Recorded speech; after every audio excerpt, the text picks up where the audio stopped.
Good morning all of you. आज हम discuss करेंगे एक बहुत ही इम्पोर्टेंट टॉपिक के बारे में जो कि करंट में बहुत ही रहा हुआ न्यूज़ में। वो है आरडीजी, मतलब रेवेन्यू डेफिसिट ग्रांट। हिंदी में बोले तो राजस्व घाटा। ये आरडीजी होता क्या, राजस्व घाटा होता क्या है? राजस्व घाटा अनुदान, रेवेन्यू डेफिसिट ग्रांट, भारत में केंद्र सरकार द्वारा राज्यों को दिया जाने वाला एक वैधानिक अनुदान है। वैधानिक मतलब स्टेटूटरी ग्रांट है, जिसका पर्पस क्या होता है कि जो राज्यों की सहायता करना है, जिनकी रेवेन्यू रिसिप्ट मतलब राजस्व प्राप्तियाँ उनकी राजस्व व्यय मतलब रेवेन्यू एक्सपेंडिचर से कम होती है, तो उनको सेंट्रल गवर्नमेंट हेल्प करती थी आरडीजी के थ्रू। अब ये क्या है कि जो ये आरडीजी देता कौन था? यह अनुदान वित्त आयोग की सिफारिशों पर दिया जाता था। किसकी सिफारिशों पर? वित्त आयोग की, मतलब फाइनेंस कमीशन की सिफारिशों पर दिया जाता था। इसे संवैधानिक आधार अनुच्छेद 275 है। जो इसका कॉन्स्टिट्यूशनल वो है, वो है अनुच्छेद 275। फिर राजस्व घाटा होता क्या है?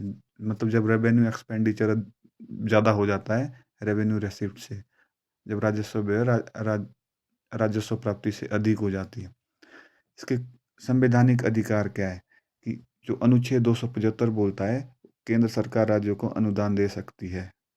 किसके तहत? अनुच्छेद 275 के तहत।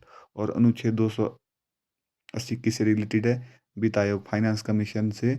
जो इसके अंडर क्या है कि वित्त आयोग की स्थापना का प्रावधान तथा राज्यों को अनुदान हेतु सिफारिश। फिर आरडीजी बंद होने से हिमाचल की अर्थव्यवस्था पर क्या प्रभाव पड़ेगा? आपने देखा ही होना कि जो हमारे हिमाचल प्रदेश के मुख्यमंत्री है ठाकुर सुखविंदर सुक्खू जी, वो हम ये बोल रहे हैं कि आरडीजी बंद होने से हिमाचल प्रदेश को जो हमें आर्थिक सहायता मिलती थी बहुत नुकसान होने वाला है। तो देखते हैं कि इसके बंद होने से हिमाचल पर क्या आर्थिक प्रभाव पड़ेंगे। फिर क्या है कि जो पहला प्रभाव पड़ेगा, जो वार्षिक तौर पर राज्यों को लगभग 7 से 9 हज़ार करोड़ का वार्षिक घाटा होने का अनुमान है, जो उसके कुल बजट का लगभग 12.7 है। मतलब 7 से 9 हज़ार करोड़ प्रति वर्ष घाटा होने का अनुमान है, जो कि मतलब हमारे उसका कितना है, लगभग 12.7% है हमारे टोटल बजट का।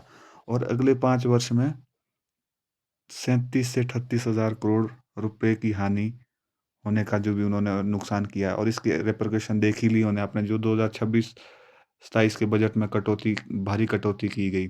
जो हमारे 2025-26 का बजट का कुल खर्च कितना रखा था हमने? 58 हज़ार करोड़ रखा था, और 2026-27 में जो घटकर 54 हज़ार करोड़ रुपए रह गया है।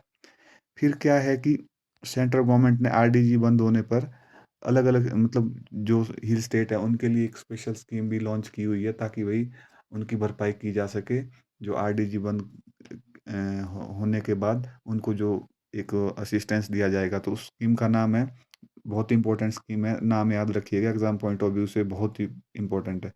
वो है प्राइड ऑफ हिल्स के नाम से है, कि special development assistance for hill state. जो इसमें टोटल एलोकेशन की सेंट्रल गवर्नमेंट ने, वो है 25,000 करोड़। और इस योजना के तहत हिमाचल को कितना मिलेगा? प्रति वर्ष सालाना मिलेगा 3,920 करोड़ वित्तीय सहायता मिलेगी। तो ये था आज का टॉपिक हमारा, जो पूरा आरडीजी के बारे में मैंने अच्छे से एक्सप्लेन कर दिया है। तो अगर मेरा वीडियो अच्छा लगे, मेरे चैनल को सब्सक्राइब, लाइक एंड शेयर ज़रूर करें। Thank you.